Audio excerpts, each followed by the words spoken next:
सबसे पहले नजर डालते हैं अब तक की बुलेटिन की।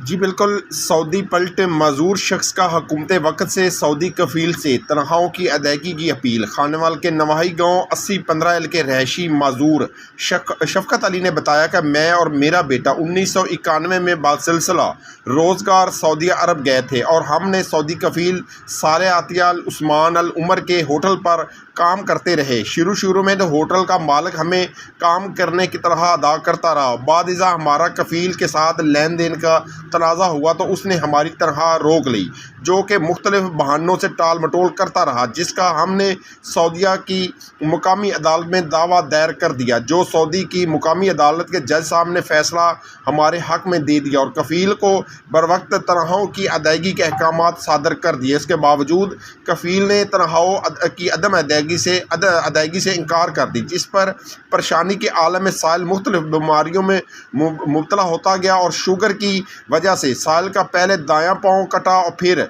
मुकम्मल टांग काट दी गई। इस दौरानिए में 5 साल में हमने दूसरी अदालत सऊदीया से रजू किया। दूसरी अदालत ने भी फैसला हमारे हक़ में दिया, लेकिन ताहाल हमें तनख्वाहों की अदायगी ना हो सकी। इस तरह हमारे कुल वाजबात बाजीमा कफ़ील, अदालती फ़ीस, हस्पताल फ़ीस, तनख्वाह वगैरह मुबल्लग 28-29 लाख रुपए रियाल बनती है, जिसका फ़ैसला मुकामी सऊदी अदालत हमारे हक़ में दे चुकी है। मैं और मेरा बेटा मफलूज वल हाली हालत में मुल्क पाकिस्तान वापस अपने घर 80-15 आ चुके हैं। हमारे पासपोर्ट भी हमारे कफ़ील ने ज़ब्त कर लिए हैं। हमारा अकामा नंबर शफकत अली 20-72-92-66-25 और रमज़ान अली अकामा नंबर 233-65-28-183 है। शफकत अली ने वज़ीर आज़म पाकिस्तान जनाब मियां शहबाज शरीफ और दीगर आला हुकाम से सऊदी कफ़ील से तनख्वाहों की अदायगी की अपील की है।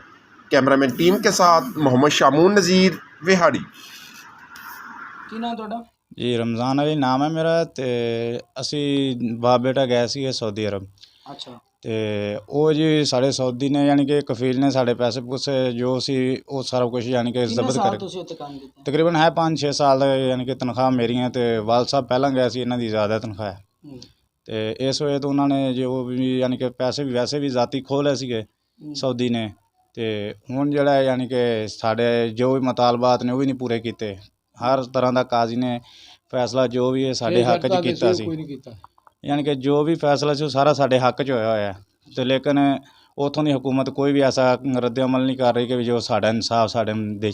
हुण सानू ये है भी साढ़े पैसे जो दिते गए यानी कि असी वज़ीर आज़म नूं वज़ीर आला नूं कोई भी बड़ी यानी कि शख्सियत है उन्होंने अपील करते हैं भी साढ़े जिहड़े है ना यानी कि इस मामले उत्ते कोई फायदा यानी कि सानू होवे कोई इहदे उत्ते कदम चक्कन, कोई पता लगे भी की मसला है, यानी कि कोई हुकूमत कर देवे, मेहरबानी होएगी उन्हां दी जी। जी मैं सऊदी अरब सन 91 गया सी जी। तो बाद मेरा बेटा गया सी सन तकरीबन 2003-4 कि सऊदी के पास काम करते कफ़ील कोले होटल से साढ़ा एग्रीमेंट होया तनख्वाहां दा ते गौरमेंट करके दिता सी। साढ़े कोले कागजात सारे मौजूद ने कि जेडे काजी ने फैसले दिते हुए ने। साड़ियाँ तनख्वाहां नहीं मिलियां। तो मैं शुगर का मरीज़ होना करके कि मेरी लत्त पहला पैर कट्टिया गया, फिर लत्त कट्टी गई है। इस वजह तो फिर मैं पाकिस्तान आना पिया। कफ़ील नाल तुहाडा की मामला बनिया सी? तनख्वाहां दा किन्नी तनख्वाह है तुहाडी? तनख्वाह 3000 सैलरी। 3000 सैलरी? हाँ जी, पहला असी 20,000 रुपया एक्सट्रा सी साढ़ा बनया कि 500 रुपया महीने का वो देगा 17 महीने। अच्छा। एग्रीमेंट होया 17 महीने देगा 3,500 रुपया दोनों नूं। क्यों उन्हें फिर कोई पैसा नहीं दिता। तो उन्हें काम असी चले गए काम करन उहदे कोले ते उन्हें कोई पैसा नहीं दिता। फिर उन्हें कहा मेरे को काम नहीं जाओ भाई जिथे बस। किन्ने सालां दी तनख्वाह रुकी है उहदे कोल? ये मकसद सन अपना हिजरी के हिसाब से चली हुई है 36 दे विच। किन्नी बनदी तनख्वाह तुहाडी? 6-7 साल दी बनदे 8 दी। 6-7 साल दी तुहाडी और तुहाडे दोनों बेटे दी किन्नी बन जांदी? किन्ने?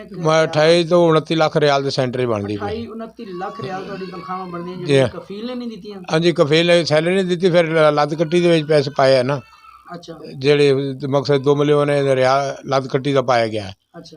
ते सैलरी भी ते हकूक इंसान भी हुंदे आ कि वो भी मैं गया सी हकूक इंसान जो भी नहीं दिते। वजारत दाखिले च गया वो तो फिर मेरा 4-5 साल नुकसान बहुत होया कि रियाज जांदा सी, जद्दे जांदा सी, अलबाह जांदा सी, केस ते जांदा सी कि वो कामा कोले कोई नहीं सी कि एक गड्डी जिहड़ी। पाकिस्तान किद्दां है?